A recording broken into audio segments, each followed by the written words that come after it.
vous salue tous, j'espère que vous allez bien et vous avez analysé la première vidéo qu'on a faite ensemble concernant le message de Josué. Aujourd'hui, nous allons voir un autre sujet, le message du troisième ange. C'est un message qui doit nous parler, car quand on parle du message du troisième ange, on voit Apocalypse chapitre 14, trois anges volant par le milieu du ciel. Donc nous allons nous arrêter sur ça aujourd'hui.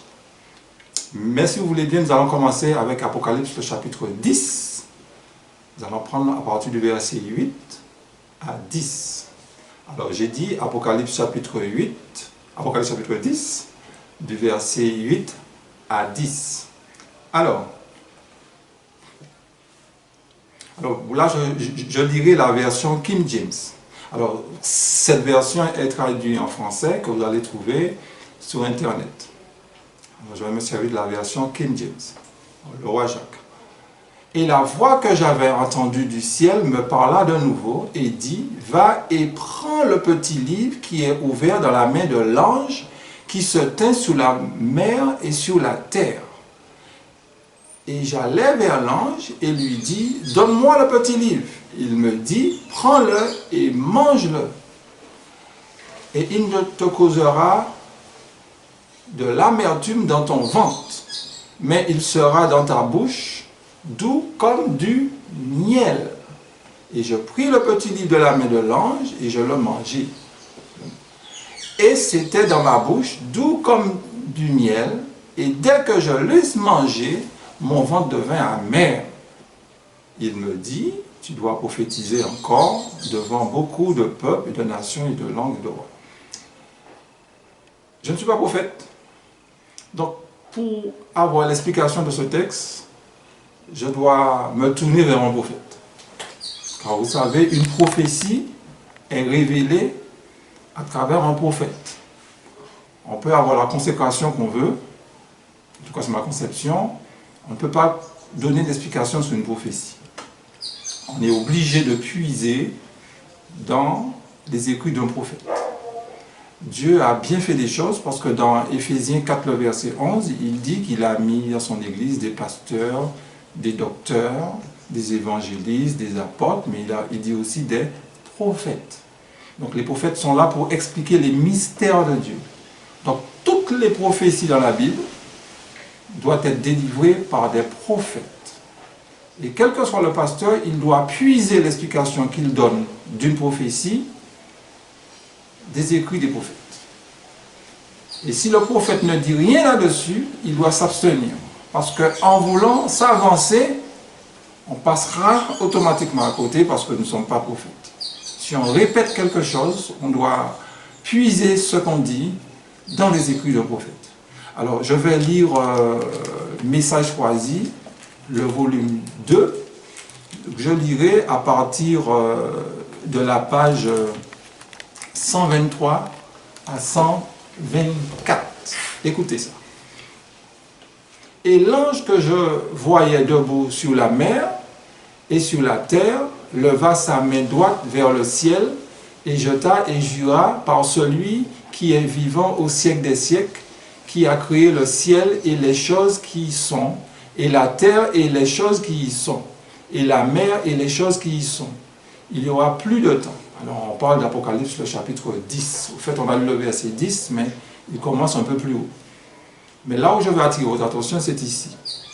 Le message annonce, ce message annonce la fin du temps prophétique, ceux qui attendaient ardemment la parution du Seigneur et s'attendaient à voir en 1844 ont éprouvé un amer désappointement.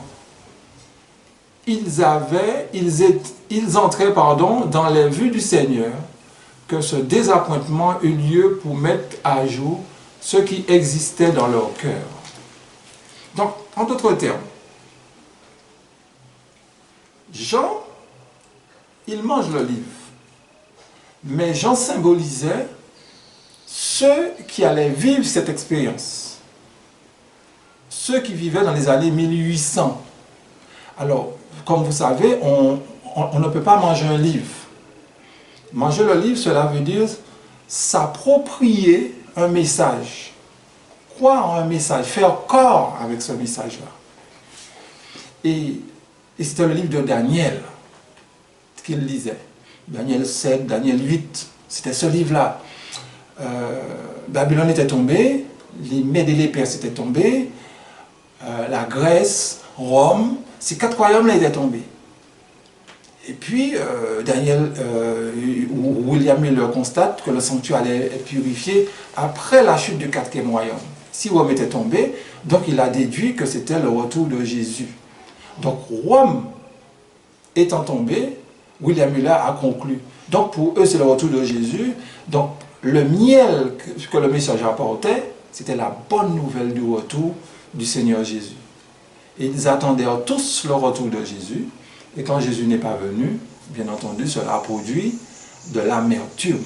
Donc, Apocalypse chapitre 10, en particulier les tout derniers versets du chapitre 10, font allusion ces versets à l'expérience des millérites. Donc, c'est notre histoire.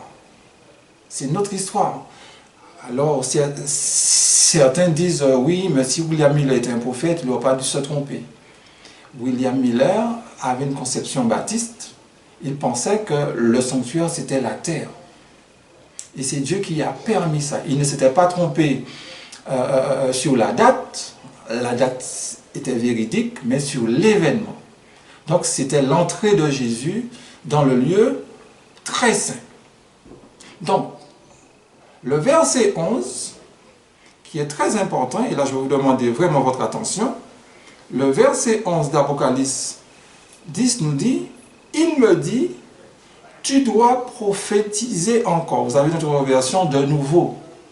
Tu dois prophétiser de nouveau devant beaucoup de peuples et de nations et de langues et de rois. Quand on dit « puis », donc c'est après le désappointement.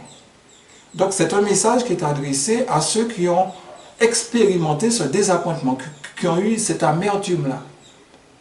Et quand Dieu va lui dire, il faut que tu prophétises de nouveau, cela veut dire que Dieu avait donné à ce peuple une lumière additionnelle. Et cette lumière, c'était l'évangile à travers le jugement investigatif. Ce n'était plus le retour de Jésus en gloire, mais c'était le retour, non pas le retour, c'était l'entrée de Jésus dans le lieu très saint. En d'autres termes, le jugement des morts. Donc tous ceux qui ont eu cette indigestion-là, qui était mal, et je peux vous dire qu'il y a eu beaucoup de déceptions, et on a fait beaucoup de choses sur la religion, des messages sur les religions, comment il y a des illuminés qui trompent les gens, etc., etc. Mais malgré ça, Dieu était dans ce mouvement-là. Un jour, on va revenir sur ça. Dieu était dans ce mouvement-là. Parce que c'est sous ce mouvement-là que l'Église adventiste s'est bâtie. Alors, certaines personnes disent que l'Église adventiste s'est bâtie sur les ruines de William Miller. Non. L'Église adventiste s'est bâtie sur la vérité. La vérité de 2300 sur les matins. William Miller s'est trompé sur l'événement. Savez-vous que Jean-Baptiste, par exemple, il avait une conception erronée du royaume. Il était en prison, hein, il pensait que le Messie allait instaurer le royaume. Et quand il disait que le royaume des cieux est proche, sa conception du royaume, accrochez-vous, n'était pas la conception de Jésus. Vous comprenez ça? Donc, William Miller, il s'est trompé, certes, mais pas sur la date. On ne va pas s'étaler dessus. Il y a plusieurs exemples encore dans la Bible que je fais taire. Alors, prêcher à nouveau l'évangile, on ne dit pas sur tous les peuples, mais on dit sur quoi? Sur beaucoup de peuples. Pourquoi Dieu dit sur beaucoup de peuples et non pas sur tous les peuples? Et là où je vais attirer votre attention, mes amis, quand Dieu dit à l'Église, il faut que tu prophétises sur beaucoup de peuples, il fallait que l'Église s'organise, se réorganise. Parce qu'à l'époque de William Miller, ils étaient organisés. Mais après le désappointement, il fallait que l'Église se réorganise. Et l'Église s'est réorganisée. Elle a pris le nom adventiste, je crois, même jusqu'en 1963, si ma mémoire est bonne. 1863. Ok? Donc, c'est pour montrer quoi? Que l'Église s'est réorganisée. Mais dans toute sa réorganisation, elle peut faire ce qu'elle veut. Elle va prêcher toujours sur beaucoup de peuples. C'est parce que je vais vous montrer à un moment donné que l'Église pourra atteindre toutes les stations du monde. Elle pourra prêcher sur toutes les nations.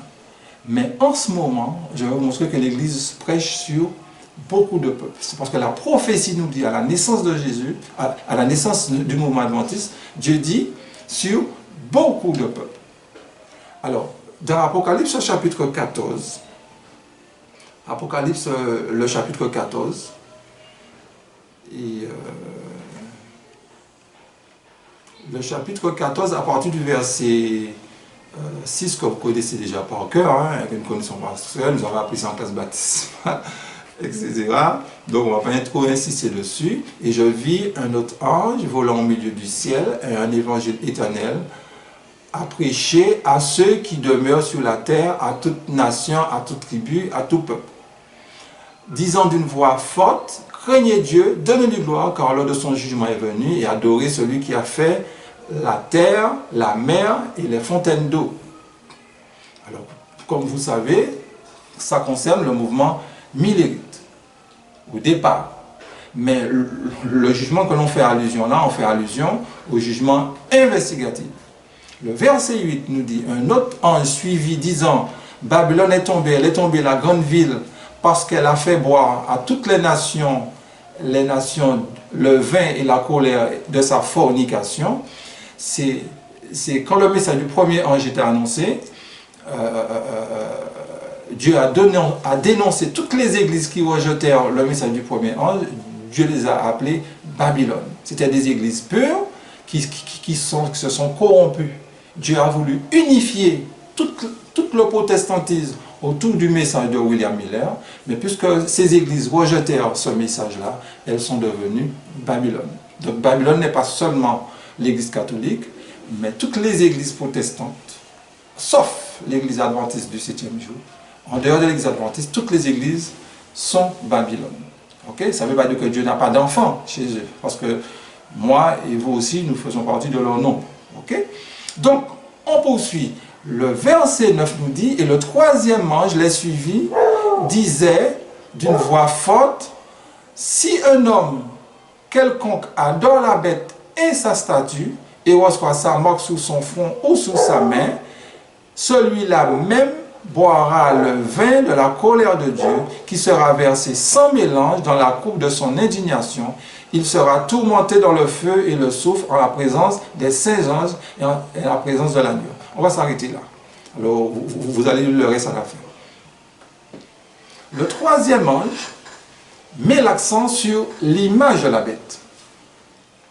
L'image de la bête, nous ne sommes pas encore à ce moment-là. Donc, depuis 1844, nous avons le message des trois anges. Que les choses soient claires. Nous avons le message des trois anges. Mais le message des trois anges n'est pas encore d'actualité.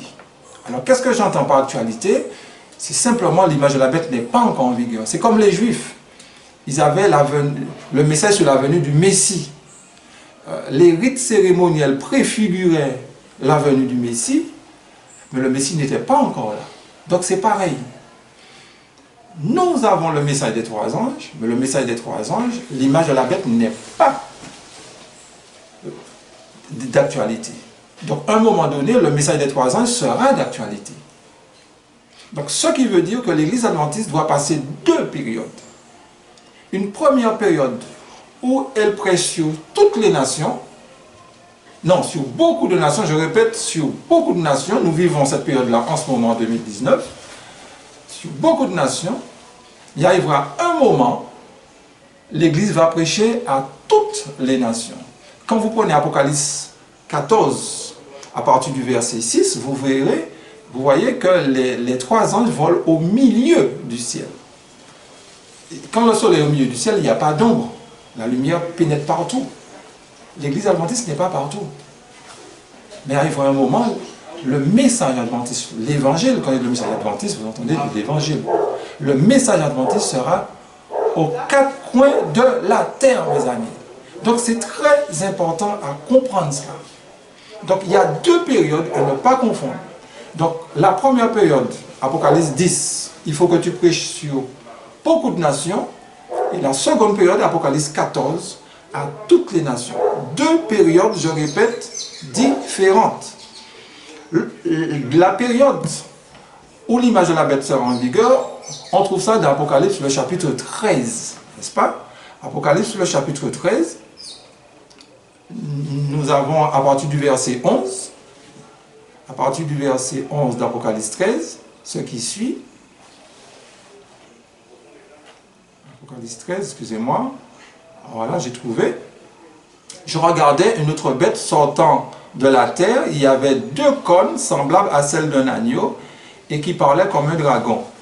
Et elle exerçait tout le pouvoir de la première bête devant elle et fait que la terre et tous ceux qui y demeurent adorent la première bête dont la plaie mortelle avait été guérie. Notez que l'agneau, vous le savez, c'est les États-Unis, une nation chrétienne. Et notez que c'est elle qui va exercer toute l'autorité, ce n'est pas Rome. Donc le danger premier n'est pas Rome, n'est pas le pape. Le danger premier, c'est les États-Unis. Je sais, je suis dans beaucoup de réseaux sociaux. Il y a un que j'ai... je suis dans un en particulier, la semaine dernière, j'ai reçu... on disait le pape a dit ci, le pape a dit ça. Je ne dis pas que le pape... Non, c'est vrai tout ça, ce que le pape a dit. Mais le danger viendra des États-Unis. D'abord, je dis bien d'abord. Donc au lieu de regarder ce que le pape fait, chaque fois il tousse, on dit le pape a toussé, il faut d'abord regarder les États-Unis. Parce que c'est là que l'autorité viendra là. La Bible me dit, mes amis, hein, au verset 12, elle exerce tout le pouvoir. Qui a le pouvoir? Ce n'est pas Rome qui aura le pouvoir, c'est les États-Unis. Rome n'a aucun pouvoir. Le pape a un pouvoir, il parle, mais quand il parle, personne ne l'écoute vraiment. Mais quand le pape va parler demain, il y aura une armée à sa disposition, qui sera l'armée romaine demain. Là, c'est différent. Donc, lors de l'image de la bête, on verra qu'on devra dire aux gens de ne pas prendre l'image de la bête. Et au moment que l'image de la bête sera en vigueur, c'est à ce moment-là le message des trois anges aura toute son importance, mes frères et sœurs. Tant que l'image de la bête n'est pas en vigueur, le message que nous avons, nous nous préparons pour cela. C'est vrai, nous parlons du retour de Jésus. Nous avons raison de parler du retour de Jésus. Mais la vérité présente n'est pas le retour de Jésus. C'est vrai, je ne sais pas à quel moment je peux mourir. Donc je dois être prêt chaque seconde. Il n'y a pas de souci à ce niveau. Mais le plus important maintenant, mes amis, ce n'est pas le retour de Jésus. Parce que Jésus reviendra. C'est sans aucune discussion. Le plus important, c'est les événements qui doivent se dérouler avant le retour de Jésus. Le plus important, c'est l'image de la bête qui vient devant nous. L'Église adventiste, en ce moment, nous vivons dans un système laïque. En tout cas, ceux qui sont en Europe, aux États-Unis, etc. Nous sommes dans un système laïque. Mais l'image de la bête sera prêchée, pas dans un système laïque. L'image de la bête, quand l'image de la bête sera prêchée, l'Église aura une autre organisation, je vais vous montrer ça. Là, en ce moment, nous vivons un temps de paix, entre guillemets. Nous prêchons l'Évangile, nous faisons des campagnes d'évangélisation. Mais quand l'image de la bête sera en vigueur, la Constitution française va changer. La Constitution américaine va changer. Un de ces jours, je me promets, par la grâce de Dieu, de faire avec vous le message sur l'image de la bête. Mes frères et sœurs, il y a deux périodes. La première période, c'est quoi? La première période où on prêche sur beaucoup de nations. L'Église adventiste peut faire ce qu'elle veut. On va prêcher, on a raison de donner des priorités. Moi, j'en donne. J'ai le voisinage, j'en donne. Ça m'arrive aussi de faire des études pour les gens du monde. Il n'y a pas de souci. Mais je sais à quel moment l'Église adventiste va terminer son œuvre. C'est au moment de l'image de la bête. Ce n'est qu'à ce moment-là qu'on va terminer. Bon, on ne va pas se croiser les bras et puis on va attendre ce moment. Il faut prêcher. Mais le plus important, je vais vous montrer, peut-être pas dans cette étude-là, prochainement, je vais vous montrer que comment nous préparer pour pouvoir s'adresser à Babylone. C'est très important, mes frères et sœurs. C'est parce que le second ange dit, Babylone est tombée. Babylone, je faisais partie de Babylone. Et comme vous savez maintenant, l'Église maintenant est en train malheureusement, de faire corps dans l'œcuménisme et dans de la fédération protestante. Comme si on est en train de revenir. Pas comme si nous sommes en train de revenir. Et c'est pour cela qu'il faut qu'on dénonce ça, qu'on arrête cela. Donc, Apocalypse chapitre 10, le verset 11, il faut que tu presses de nouveau. Donc, Dieu demandait une réorganisation. Cette réorganisation, c'est fait. Cette réorganisation, c'est l'église adventiste du 7e jour. Ok? Donc, et nous voyons que l'Amérique, contrairement à ce qu'on dit, l'Amérique n'est pas, va garder son pouvoir au moins jusqu'à l'époque de l'image de la bête. On parle des pays émergents, on parle de la Chine, etc., qui va dominer le monde. C'est possible, tout cela est vrai. Mais pour le moment, l'Amérique sera toujours la première puissance mondiale, au moins jusqu'à l'image de la bête. Parce que la Bible me dit que c'est elle qui aura toute l'autorité. Donc, elle ne peut pas tomber pour le moment. Quel que soit ce qui va se faire, elle ne peut pas tomber, mes frères et sœurs. Maintenant, la question c'est, comme je vous ai dit, l'Église sera réorganisée à l'Évangile, quand l'Évangile sera prêché à toutes les nations. Il faudra une réorganisation parce que ça ne sera plus la laïcité. Ça sera un régime dictatorial. Ce sera un régime comme l'était le régime à l'époque de la papauté. Maintenant, comment l'Église sera réorganisée? Concrètement, comment cela se fera? Concrètement, comment cela se fera? Alors, il y a un texte biblique qui nous le dit. Et je tiens à vous dire que Dieu dans la Bible avait déjà tout mis, mes frères et sœurs. Tout était déjà dans la Bible. Et nous allons prendre cette fois sur un texte dans l'Ancien Testament. Et je tiens à vous dire que la majorité des prophéties se trouve dans l'Ancien Testament. La majorité des prophéties. Ésaïe 66, à partir du verset 15, nous allons voir comment Dieu va réorganiser son Église. Ésaïe 66,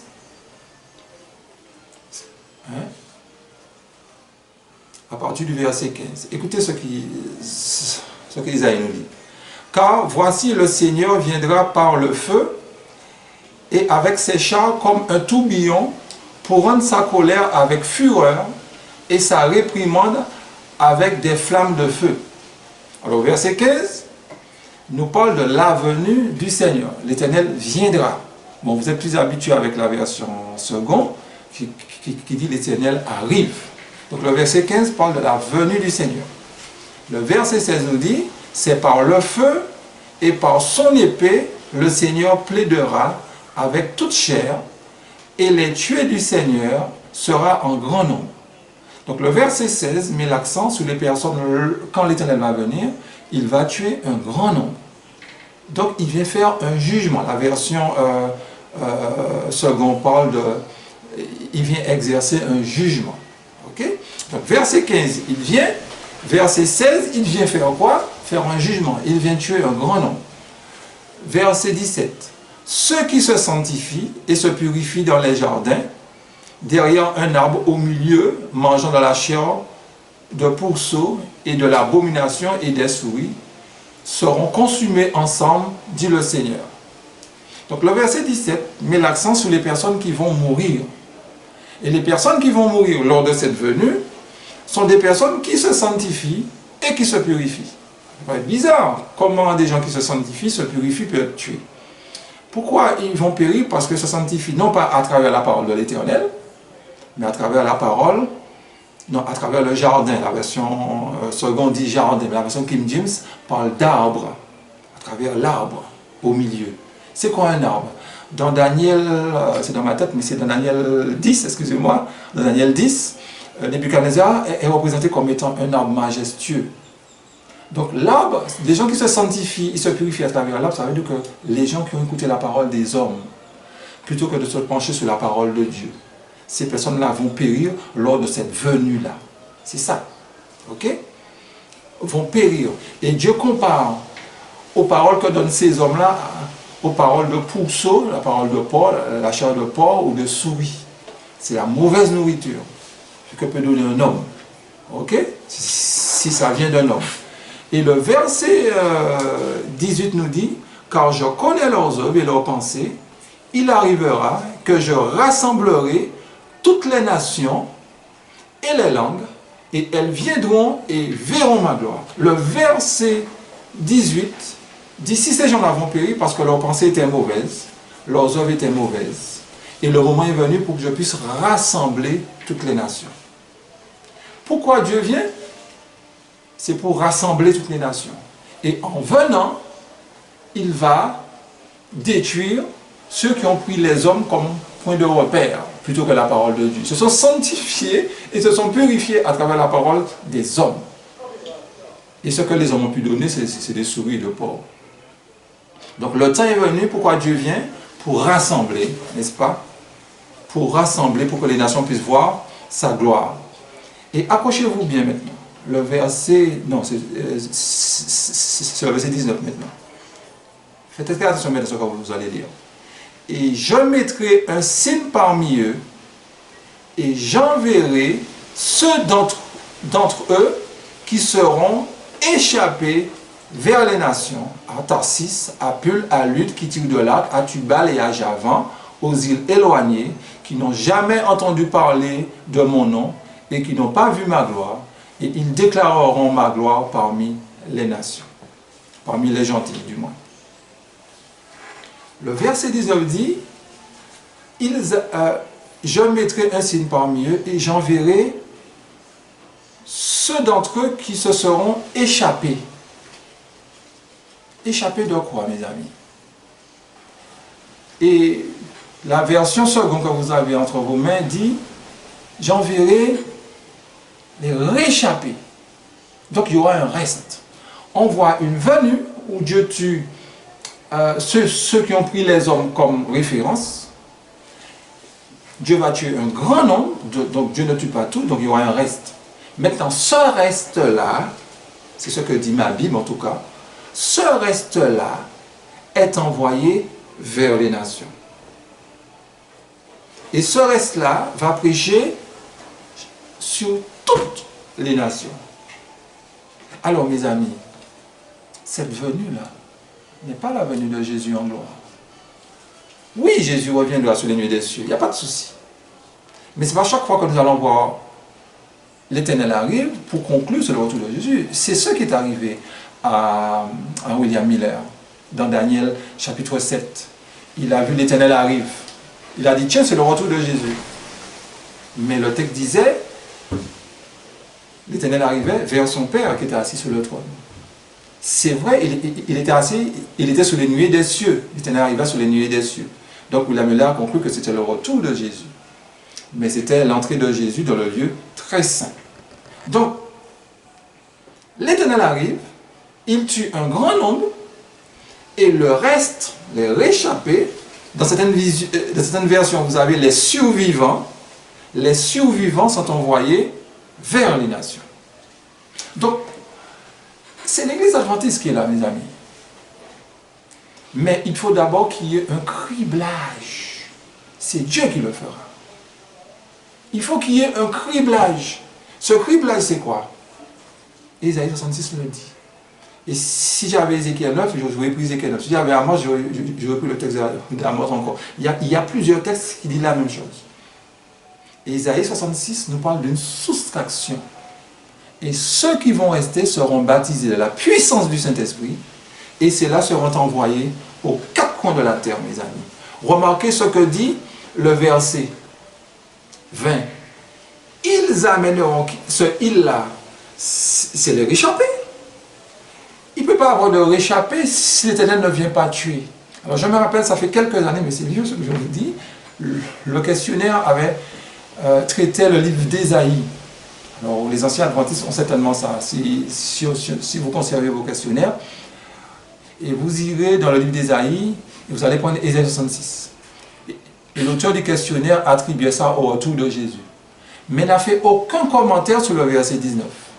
Je me rappelle une fois, j'étais dans une église à l'époque,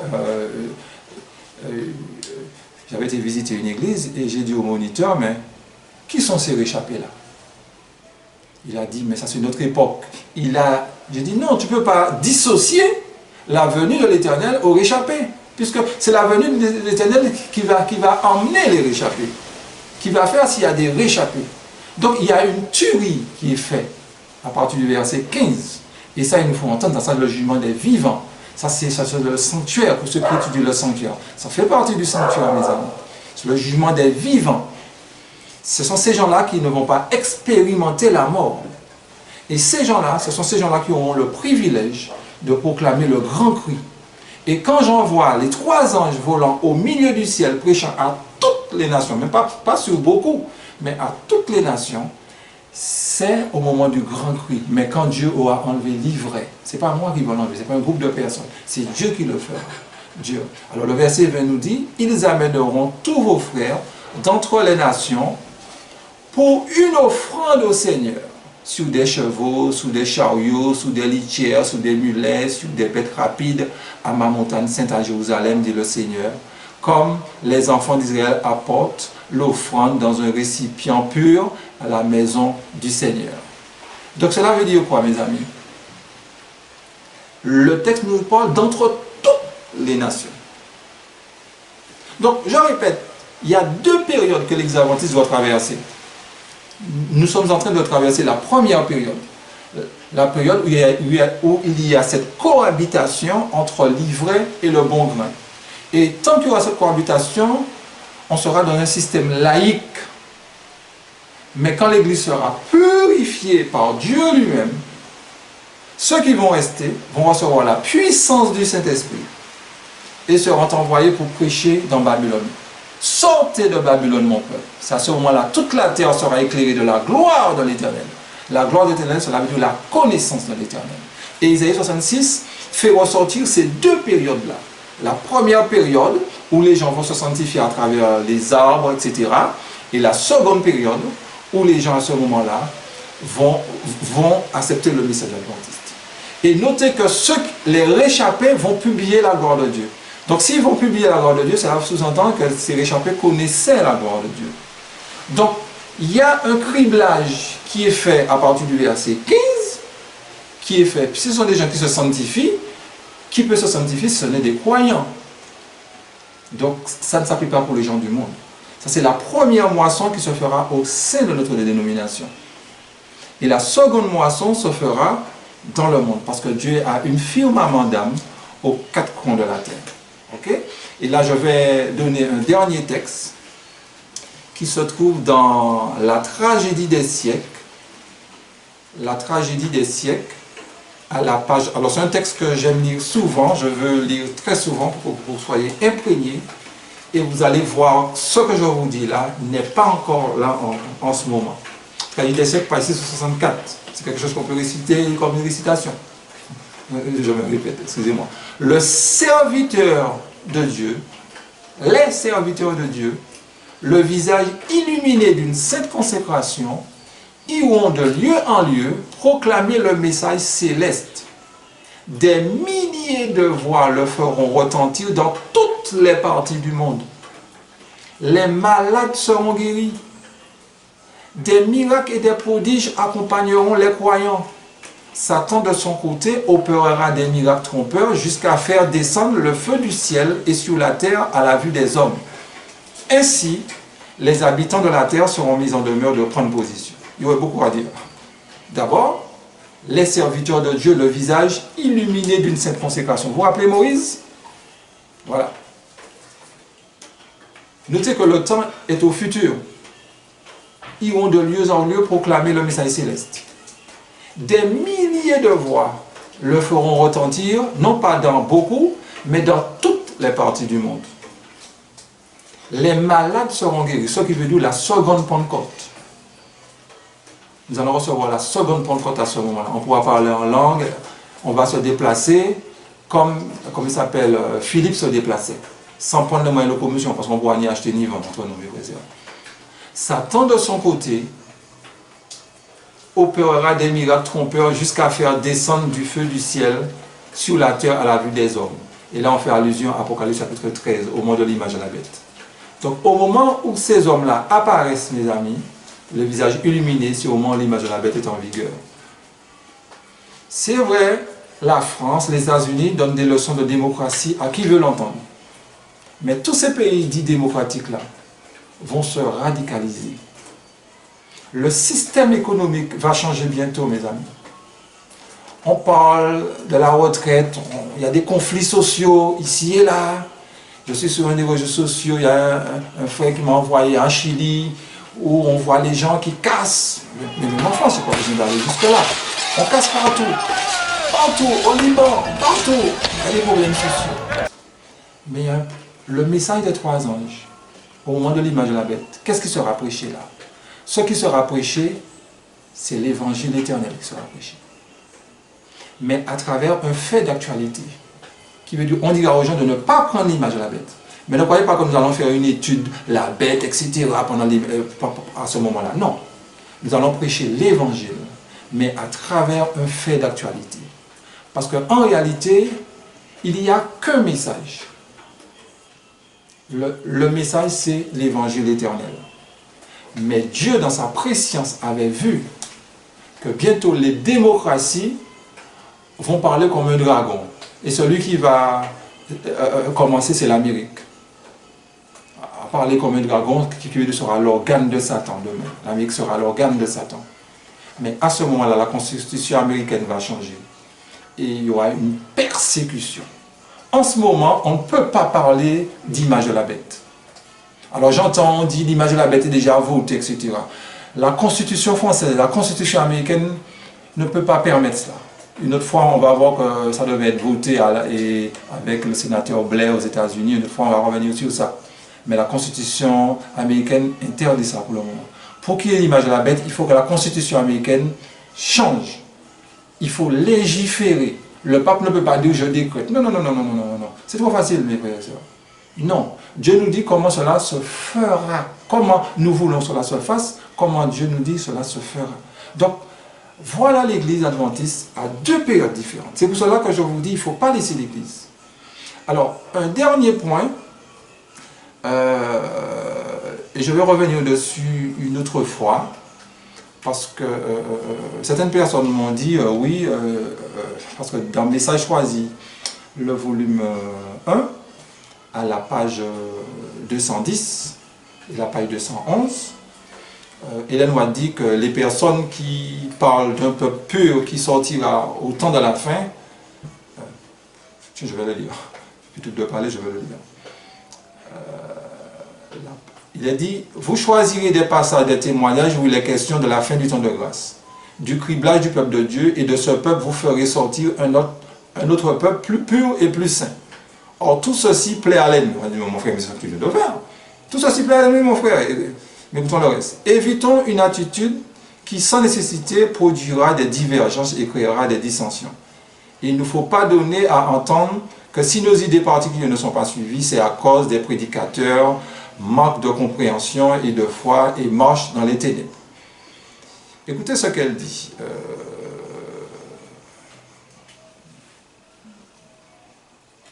Attendez, c'est plus bas. Donc, je pense qu'on va faire une pause, la personne qui va rectifier pour moi. Elle dit plus bas, un temps de détresse surviendra pour le peuple de Dieu. En parlant de cela, on risque d'amener un temps de détresse avant le temps. Le peuple de Dieu va être soumis à un criblage, mais ce sujet ne constitue pas la vérité présente qui doit être prêchée à nos églises. Ce qui veut dire à l'époque, je dis bien à l'époque, elle disait qu'il y aurait un temps de détresse. Mais il y a des frères qui prenaient les textes d'Hélène White pour faire sortir un peuple qui serait plus pur. Mais elle dit que ce n'est pas encore le moment.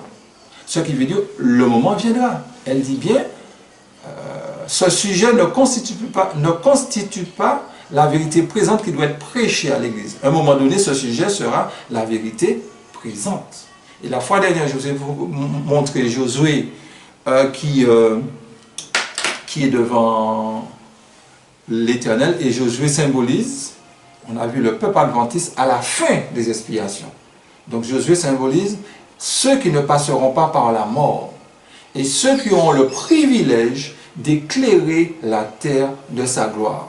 Et ce sont ces personnes-là qui vont prêcher cette bonne nouvelle, mes frères et sœurs. Donc la bonne nouvelle, mes frères et sœurs, de Jésus-Christ, c'est la meilleure des bonnes nouvelles. Mais Jésus va terminer son œuvre dans une période où ça sera extrêmement difficile. Mais savez-vous, c'est quand il y a la persécution que l'évangile progresse. Quand il n'y a pas de persécution, nous dormons. On tombe dans la routine.